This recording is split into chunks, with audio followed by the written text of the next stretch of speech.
ஜீசஸோட பேரண்ட்ஸை பற்றி சொல்கிறேன்னு சொன்னீங்களம்மா, சொல்லுங்கம்மா. ஜீசஸ் வந்து ஒரு கற்பனை மாந்தர் அல்ல. அவர் வந்து திபெத்தில் சாக்கியம் பௌத்தம் பயின்ற ஒரு யூதர்.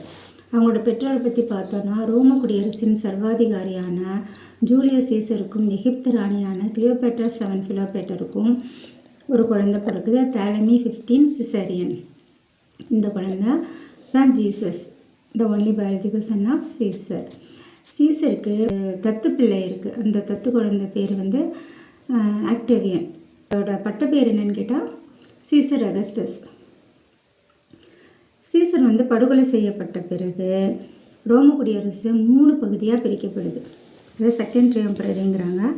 அதை வந்து ஆக்டேவியன், மார்க் ஆண்டனி, மார்க் லெபிடஸ் அப்படிங்கிற 3 பேர் ஆள்றாங்க.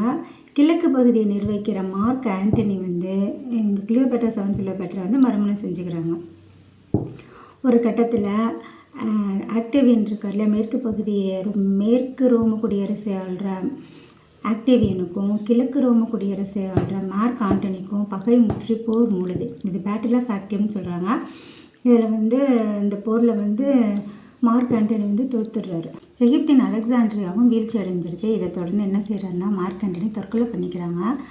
அதே மாதிரி அவங்களோட மனைவியான கிளியோபேட்ரா 7 ஃபிலோபேட்டர் கர்நாகத்தை கடிக்க விட்டு இறந்துடுறாங்க.